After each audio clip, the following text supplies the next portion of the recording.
Oke,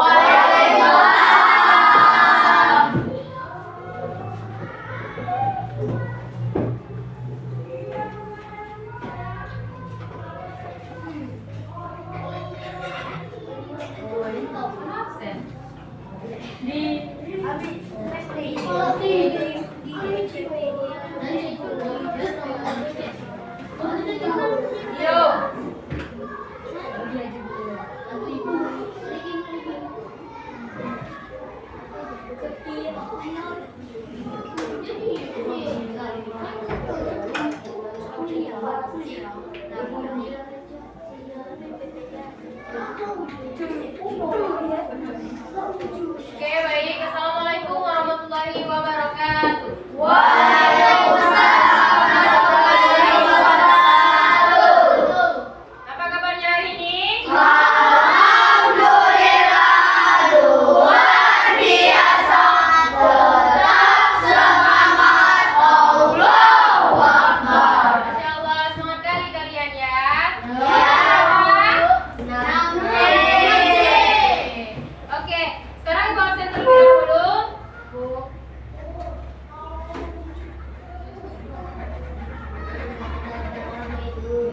Siapa yang tidak masuk?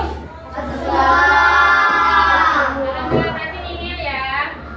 Oke, di sini tadi pagi siapa yang membantu orang tuanya membersihkan tempat tidur?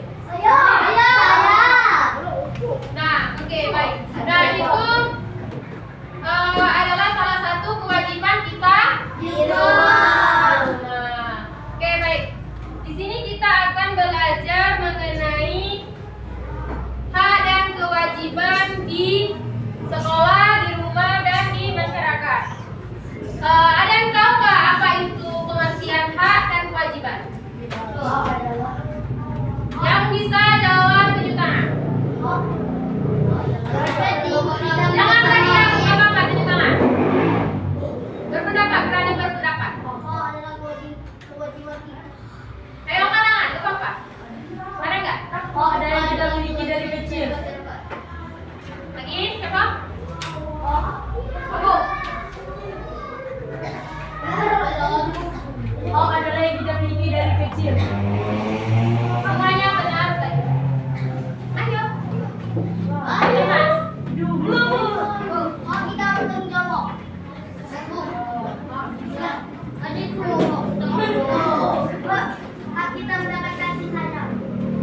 Oke, baik, semuanya itu benar. Hal itu adalah kewajiban atau yang kita miliki sejak lahir. Kemudian itu apa namanya? Yang harus kita nikmati dan berhak kita nikmati. Nah, di sini kita juga ada kewajiban. Nah, kewajiban itu adalah segala sesuatu yang kita lakukan seperti kewajiban belajar, kewajiban masih banyak lagi kan, kewajiban dalam kehidupan kita sehari-hari. Nah, kemudian itu kita akan masuk ke materi.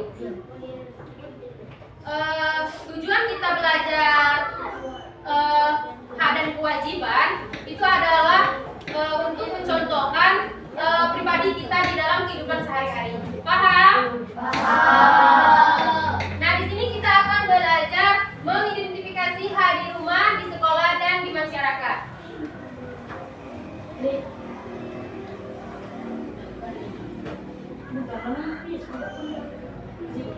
Nah, itu contoh dari hak di rumah. Nah, di sini ada hak yang kita peroleh itu hak pendidikan. Hak pendidikan itu dari orang tua itu bisa, biasanya kan dari kecil itu kita diajarkan membaca. Nah, itu berarti pendidikan juga. Terus diajarin sopan santun kepada orang yang lebih tua. Nah, itu hak kita di pendidikan di rumah. Nah, kemudian itu ada hak perlindungan. Hak perlindungan itu hak perlindungan dari kedua orang tua juga, bisa jadi dari kakak juga, dari sepupu, misalnya dari kakak-kakaknya atau siapa itu. Nah, hak bermain. Pasti kalian di rumah itu sering bermain kan? Nah, baik itu bermain handphone. Kalau masih anak-anak itu kan sering bermain dengan kakaknya, sering bermain sama ayahnya seperti ini misalkan kan. Nah, kemudian identitas. Identitas itu seperti nama. Kalau misalkan seperti ibu kan udah punya KTP. Nah, itu kan di KTP itu udah umurnya udah maksimal 18 tahun. Nah, itu memperoleh kesejahteraan. Kesejahteraan itu di dalam rumah lah. Bisa mempengaruhi dari keluarganya Cak Mano. Nah, kemudian 7 itu hak kasih sayang. Semuanya dapat kasih sayang nggak dari orang tuanya? Ayo jujur. Dapat. Dari kecil mungkin kan nggak disayang. Kalau nggak disayang, kalian itu nggak sampai sebesar ini. Kalau nggak dibuang. Nah, kan? Berarti ibu di lampu. Berarti semua orang tuanya sayang kan? Nah, kemudian hak atas kebebasan berpendapat. Di rumah itu kalian sering bercerita nggak sama orang tuanya? Kalau misalkan lagi kumpul-kumpul itu kalian bahas apa? Misalkan itu Bahasa Cina. kalian kan pernah ada jam biasanya pakai bahasa rejang lah. Terus hak kebebasan berpendapat itu kalau lagi gabung-gabung di rumah kalian itu pasti bercerita. Terus misalkan Bu, aku tuh sukanya baju cak ini misalkan. Nah, itu berarti pendapat. Oke, kita lanjut lagi ya. Nah, di sini ada juga faktor-faktor yang mempengaruhi hak di rumah. Yang pertama itu kondisi lingkungan. Nah, kondisi lingkungan seperti kalian di sekolah lah misalkan ya. Di sekolah, di rumah. Misalkan tetangga kalian itu julid lah. Julid itu kayak cengeng lah, misalkan ngomongin Pausen tuh kayak gitu lah, kayak gini. Nah, itu namanya julid kan. Nah, itu bisa mempengaruhi kita keadaan keamanan kebersihan di rumah. Ada yang buang sampah kadang itu kan tetangga buang sampah sembarangan lah, udah tahu gitu kan. Nah, kenapa? Kemudian itu hubungan keluarga. Nah, di situ kan ada yang maaf ya kalau ada yang broken home misalkan. Broken home tahu nggak? Broken home itu seperti yang ada bapaknya cerai lah, mamanya gimana gitulah.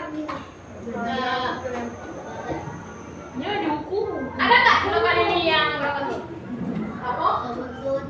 Maaf ya, bukan maksud menyinggung, cuman ibu menjelaskan. Nah, itu bisa mempengaruhi keharmonisan dalam keluarga. Di situ juga tidak mempengaruhi untuk kita tetap berusaha maju ke depannya. Nah, itu sebagai anak yang broken home itu harus semangat, pokoknya harus Cak Mano pun gitu, biarlah orang cak itu yang penting gitu cak ini bisa Pau Saka sama siapa? Jessica. Semangat, pokoknya jangan menyerah, pokoknya harus tetap semangat. Kemudian itu faktor ekonomi keluarga. Ekonomi biasanya itu kan kebagian dari keuangan. Ada yang lumayan berduit, ada yang susah, ada yang sedang. Tapi ekonomi itu memberikan pengaruh juga. Hari rumah kita, keluarga mengalami kesulitan, hak individu dan terganggunya. Nah, kemudian itu 4, peraturan dan kebijakan. Nah, biasanya itu kebijakan yang bersifat diskriminasi dan diciptakan ketidakadilannya dalam memberikan hak-hak dasar. Biasanya adalah yang orang-orang tuanya dalam pilih kasih ke anaknya. Karena itu bukan pilih kasih sebenarnya. Karena kita aja yang ngerasa itu pilih kasih. Padahal itu tuh memang Dari sini. Ayo sih. Witi. Ada. Sabar ya Bu ya. Sabar Bu bocil. Nah, biasanya kan itu ketidakadilan. Itu sebenarnya bukan ketidakadilan. Seperti gini, misalkan ibu kuliah, kalian SD. Setara nggak kalau ibu dikasih uang 20.000 untuk jajan di kuliah? Setara nggak sama SD? Nah, tidak berarti itu bukan tidak. Berarti itu memang kebutuhan dari, misalkan ada yang punya kakak tadi, itu kebutuhan kakaknya, bukan semata-mata orang tua itu tidak adil membagikan uang atau sebagian dari, contoh aja uang dari uang jajan, ya kan? Nah itu pasti kalian ada yang berpikir, mungkin ada yang punya kakak lah di sini ngomong, di kakak tuh dikasih 50.000, aku cuma dikasih 20.000 misalkan kan? Berarti ibuku pilih kasih ya itu kan? Nah padahal itu enggak pilih kasih, itu hak kebutuhan kakak kita. Masa ya kakak kita dikasih 20.000 kuliahnya? Tidak mungkin kan? Nah itu berarti itu bukan pilih kasih. Kesadaran pendidik. Nah biasanya adalah orang tuanya yang kurang memperhatikan pembelajaran anaknya, biarlah dia bacakan, ada guru misalkan di sekolah, ya kan? Ada yang kayak itu kan? Nah, ada gurunya biarlah aja. Nah itu juga bisa mempengaruhi kemampuan seseorang untuk memperjuangkan haknya. Nah kemudian kita lanjut lagi. Pentingnya memenuhi hak anak di rumah. Yang pertama itu perkembangan optimal, kepercayaan diri, 3 itu hubungan keluarga yang sehat, mencegah masalah sosial. Lanjut lagi. Nah kemudian itu ada hak di sekolah. Hak di sekolah itu contohnya apa aja? Belajar. Jangan nengok dulu ke depan. Ayo. Mendapatkan perlindungan dari guru. Semuanya benar. Hak anak di sekolah adalah serangkaian hak yang dimiliki oleh siswa untuk mendukung proses pembelajaran dan perkembangan mereka dalam lingkungan sekolah. Nah yang pertama itu hak mendapatkan pelajaran dari guru, pendidikan atau pelajaran dari guru. Nah itu kalian itu biasanya kalau gurunya masuk itu kan suka ribut. Gimana ilmunya mau masuk? Iya. Dari bayi. Kemudian itu hak mendapatkan perlindungan dan tindakan perundungan. Nah itu tuh perlindungan. Biasanya kan adalah yang berkelahi. Itu sering diurus sama guru BK. Di sini ada guru BK-nya nggak? Tapi nah, berarti ada semua kan? Nah, kemudian hak menggunakan fasilitas di sekolah. Hak menggunakan fasilitas di sekolah itu contohnya fasilitas di sekolah apa? Meja. Nah, selain meja, terus buku.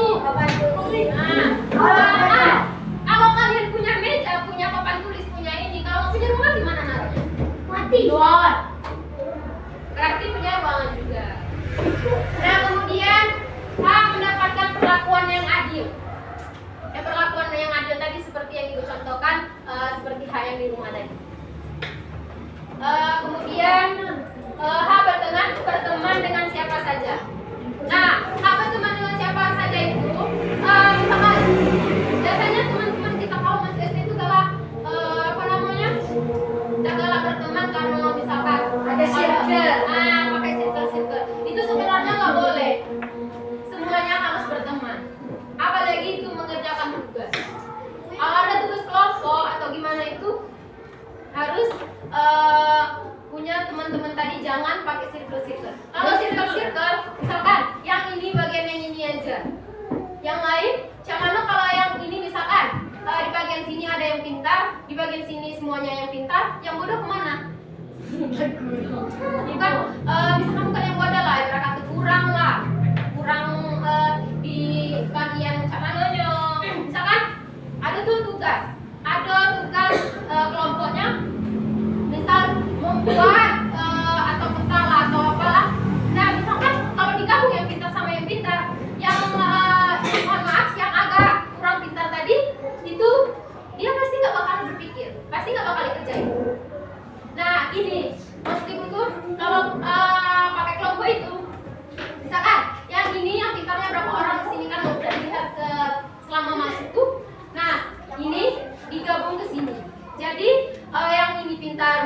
melukis, yang ini pintar cara mewarnai, yang ini pintar menulis.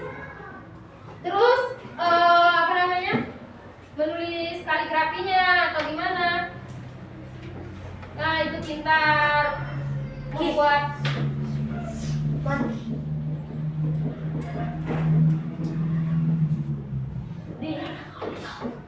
pintar membuat tulisan yang bagus. Nah, itu bakal hasil kelompoknya itu bakal bagus apa enggak? Nah, gitu maksud ibu tuh. Kalau misalkan ini dia sama ini sama itu sama Agung misalkan. Nah, kalian pasti ngomong, kenapa ini kayak gini kayak? Kenapa saya nggak sama Kristi aja, sama yang ini aja? Pasti kalian kayak gitu kan? Kenapa sih harus sama Agung? Padahal Agung itu kayak gini mah di lokal dia itu kayak gini. Gimana kalau kerjaan tugas kita nggak bagus? Nah, makanya ibu gabungkan. Kalau digabungkan, otomatis otak kita itu bisa berjalan, bertukar pikiran, bertukar pendapat tadi. Nah, kemudian itu buat teman ya. 7. Mengikuti kegiatan ekstrakurikuler. Siapa yang ikut ekstra? Tidak boleh lagi. Tidak boleh lagi ya. Tapi kemarin ikut drum band lah, ada yang inilah kan. Nah, halo. Hai. Kita speaking terlebih dahulu. Tegak. Tepuk fokus hafal semua nggak? Apa? Oke, baik kita tepuk fokus dulu karena udah banyak yang agak reak lah di dalam lokal. Kita berdiri. Berdiri mas. Balik. Berdiri. Nah, berdiri. Mulai. Berdiri, silakan berdiri. Oke, kita tepuk fokus. Tepuk fokus. Melihat. Mendengar. Melihat. Fokus. Sekali lagi. Kurang semangat. Tepuk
dari ikut ekstrakurikuler itu.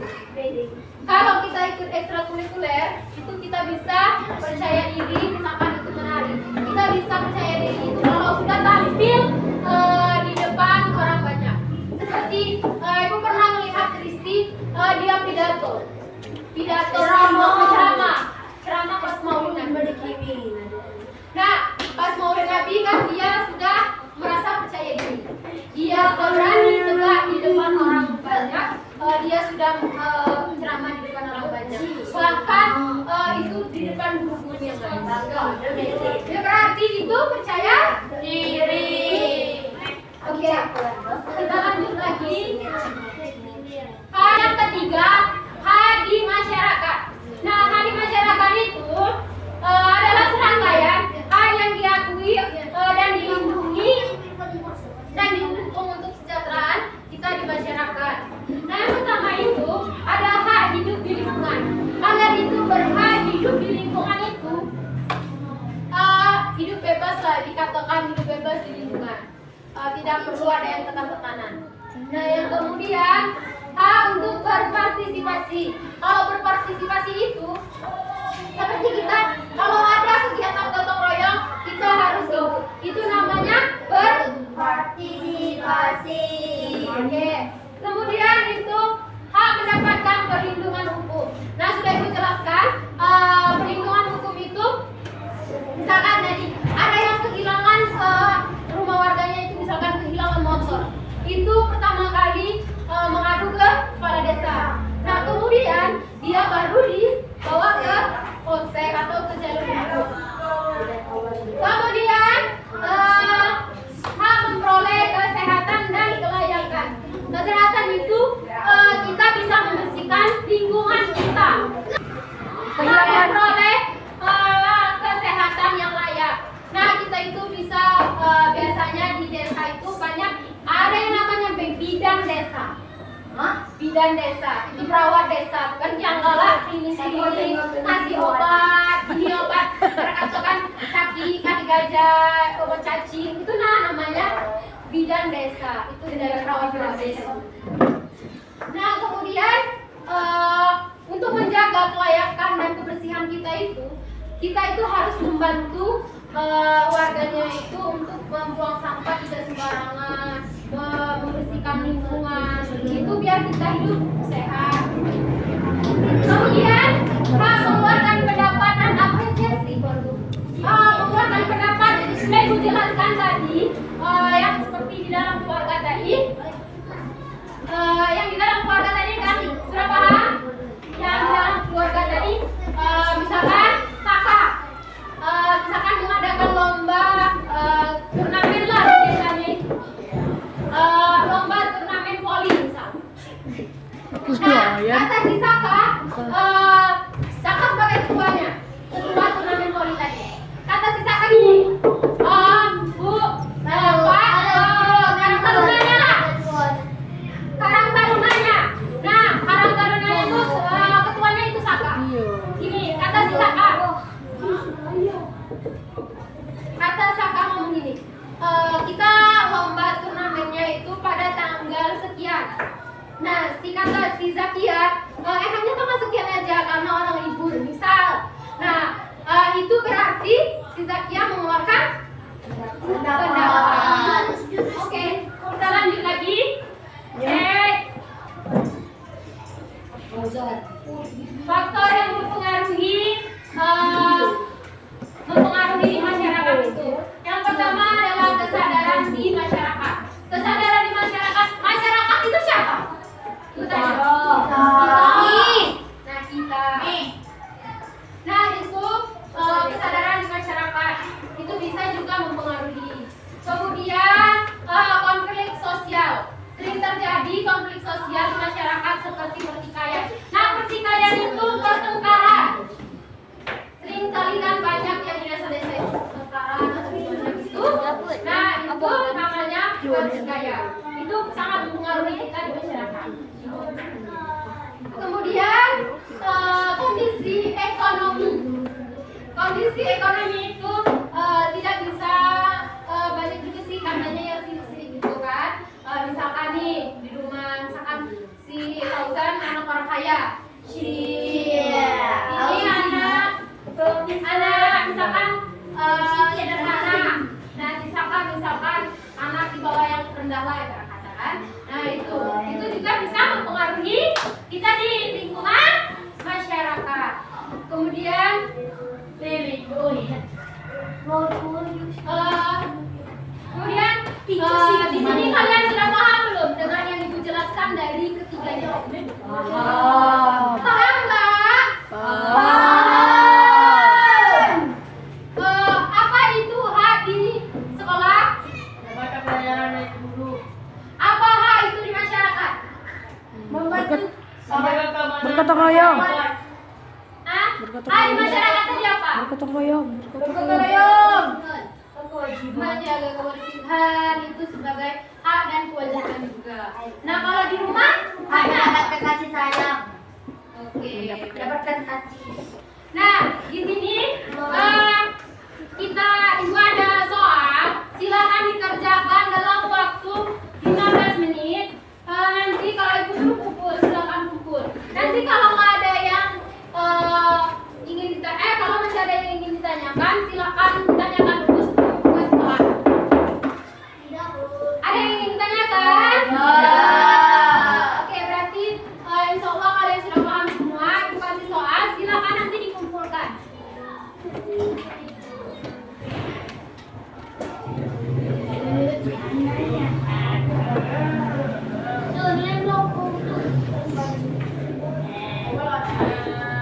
Suara.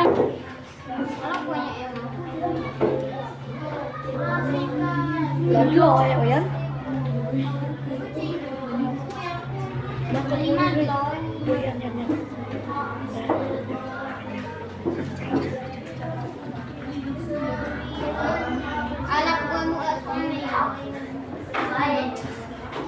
Anak buahmu Oke, itulah soal-soalnya. Silakan dikerjakan dalam waktu 15 menit. Ibu tunggu dari sekarang. Boleh. Taruh di bawah, Bu. Boleh. Silakan dikerjakan, jangan ribut. Ibu kasih waktu sebentar.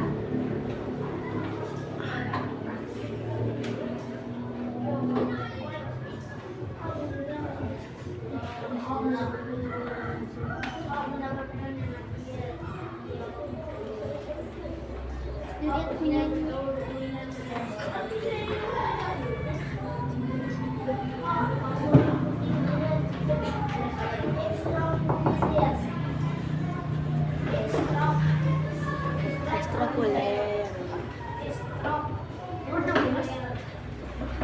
Namanya Onse. Kurikuler. Dabu. Baru sebagian yang sudah. Dabu.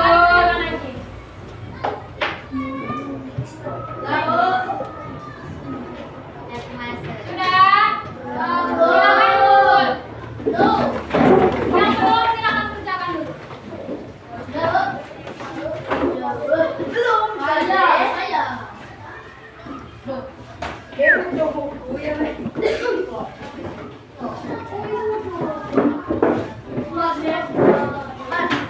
Gum. Sudah. Dia mau dia. Silakan bukan masing-masing. Aduh. Oke, cepat. Yang belum silakan fokus. Oke, sudah. Silakan duduk bukan masing-masing.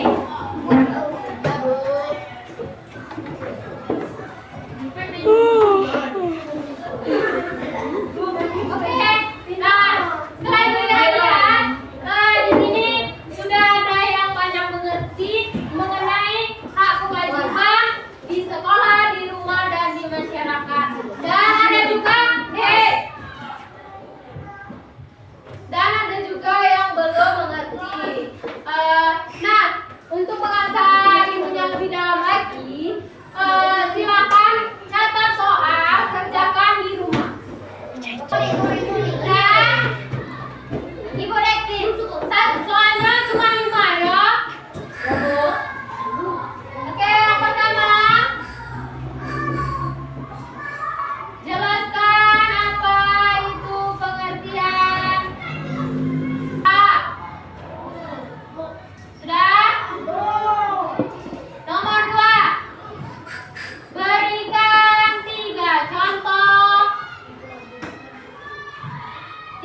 Berikan 2 contoh H di sekolah.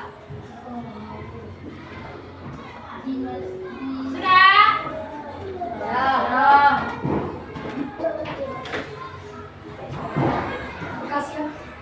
Capek Kak? Mau ice cream Kak? Oke, silakan berdiri, kita tepuk semangat. Tiga.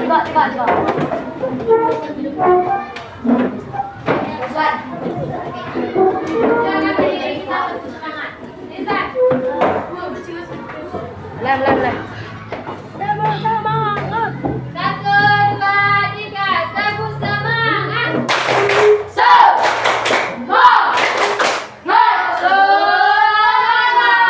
Dan lagi.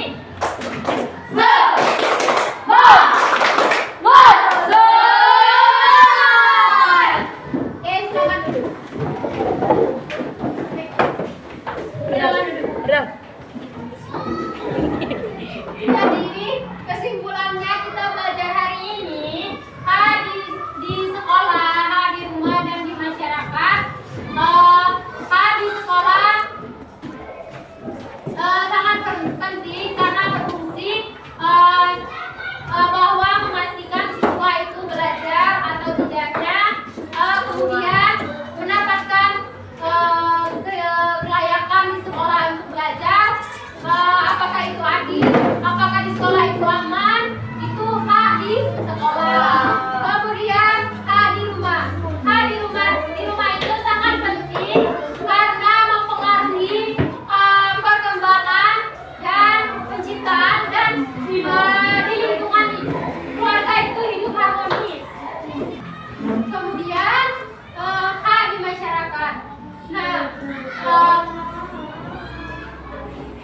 di masyarakat itu sangat penting karena berfungsi sebagai jaminan untuk perlindungan